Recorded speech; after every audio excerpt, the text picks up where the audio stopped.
There was this really good sort of film thing called 12 Years a Slave.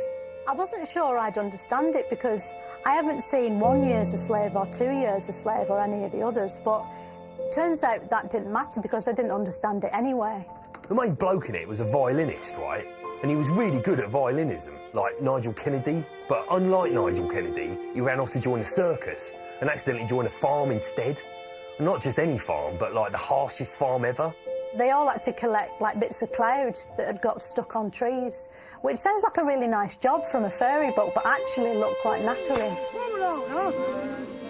The people they worked for were really out of order, like in that film Horrible Bosses. I'm not saying this lightly, because it's a big label to put on someone, but I actually think some of the boss people in it were a little bit racist. They kept treating him like shit, and you're like, tell him to shove the job, mate, but he never did. Eventually the main bloke goes, sod this, 12 years a slave is enough for me. I can't hack it anymore.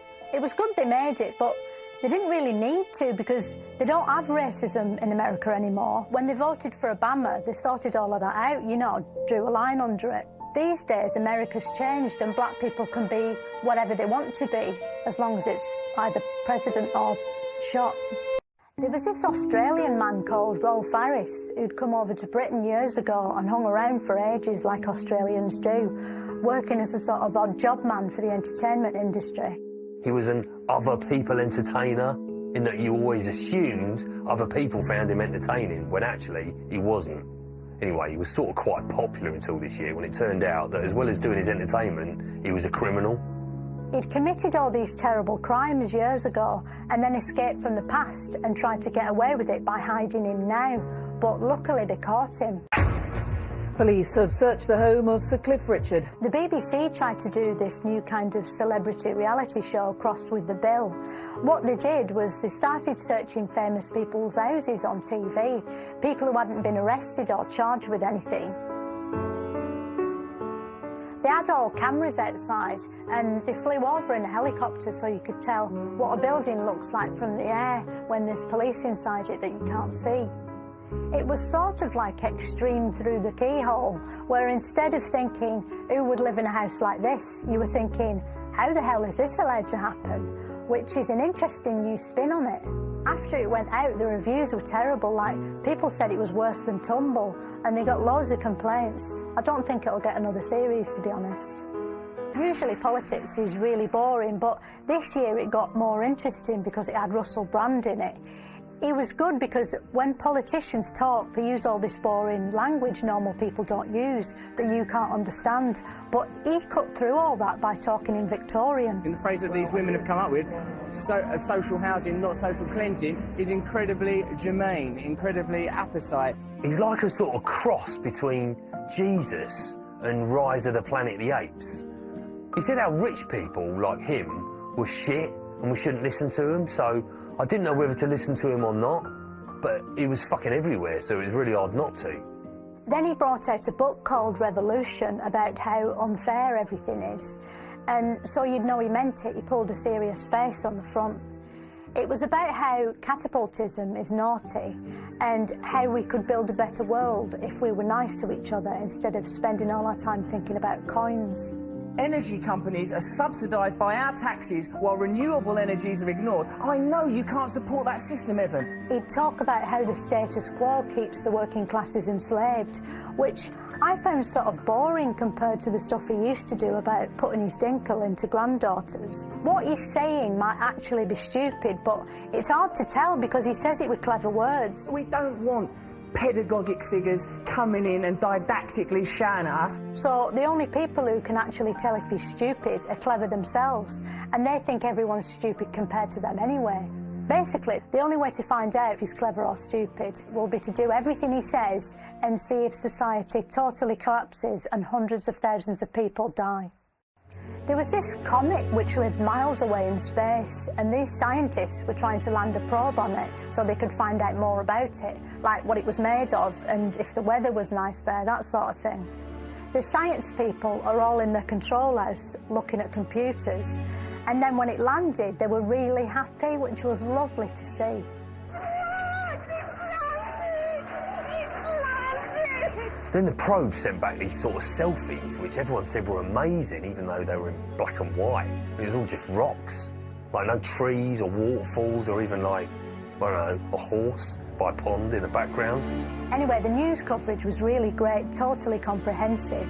They'd spoke to all the science people who'd done it, and one of them was this science man who was wearing this sort of rude shirt with all drawings of ladies' bums on it. Possibly the water, the 50% water ice we find on a comet, could have been a delivery mechanism to the Earth. People on the internet said he was a bit silly, and then they said he was a bit wrong, and then a bit bad, and then sexist, and then oppressive and horrible and disgraceful and totally and unforgivably evil, and that he should apologise.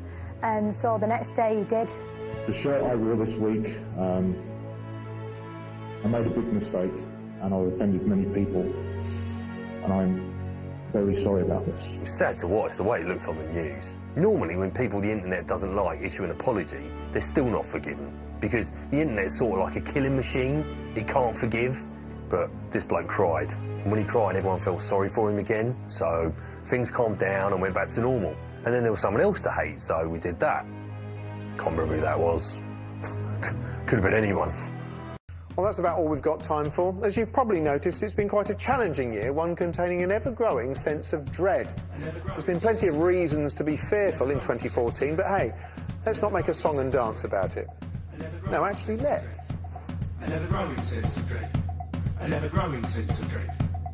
Reasons to be fearful, 14. Constant global crisis, Syria to ISIS, rising living prices, we can't cope. Rolling news is leering and looking on and cheering, and Danny Does appearing in our leading soap. Historic crimes admitted, Pistorius acquitted, dapper laughs transmitted, shop floor war, online woman hating, gamer bloody gating, and below the bread on dating on Channel 4. Violence unending, iPhones bending, Ian Botham trending, hashtag verbal diarrhea, annex in Crimea, and a spider in the ear of Katie Melua. Teleactors mumbling, no marks tumbling, our social order crumbling while people snigger. Sony facing hacking, MPs backing fracking, and Clarkson facing sacking for saying naughty words. Reasons to be fearful, 14. Reasons to be fearful, 14. Reasons to be fearful, 14. Reasons to be fearful, 2014.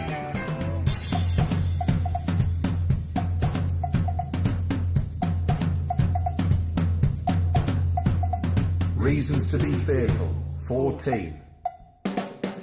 Awful fear and dreading, Ebola virus spreading, Clooney's bloody wedding and that damn song. U2 uninvited, UKIP all delighted, and everything Mark Wright did all year long. Corruption in the city, Scotland getting splitty, Woody couldy diddy, that's no joke. Porridge for Rolf Harris, Miliband embarrassed, Cameron was harassed by a random bloke. Devastated cliff face, choppers over cliff's place, baked Alaska misplaced, feelings hurt. Solange attacking Jay-Z, Atmos looking hazy, and Twitter going crazy for an ill-judged shirt. Brooks Newmark with a hard-on, Boko Haram, her continued stardom, Jeremy Hunt. Russell's revolution contains no solution, he's untouched by evolution, the ape-like chap. Reasons to be fearful, 14. Reasons to be fearful, 14. Reasons to be fearful, 14. Reasons to be fearful, 2014.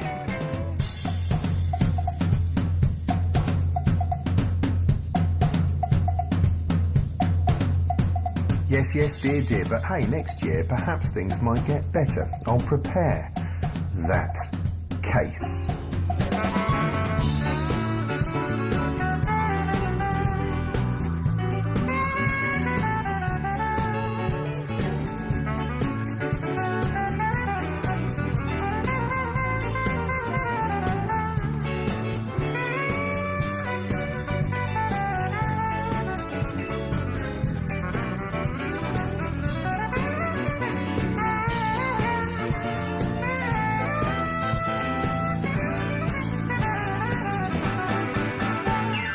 Reasons to be cheerful, 15. Reasons to be cheerful, 15. Reasons to be cheerful, 15. Reasons to be cheerful, 2015. Let's try looking forward, beyond West Norwood. Maybe things will turn good in months to come. economies recover, we all embrace each other, and the love will spread like butter. And your mum. More Peter Capaldi? You might go on holiday. The bargain bin at Aldi is full of cheap beer. You can do some voting and new royal baby dating. Oh shit, I'm sugarcoating. Back to fear. Battlefields burning, stomach always churning. Benefit Street back for Series 2. Every day up early, Nigel Farage and Kay Burley, belligerent and surly on Sky News. Another coalition, parliamentary repetition, hatred and suspicion every day. Apocalyptic weather, going hell for leather. That's the end for this year, now go away.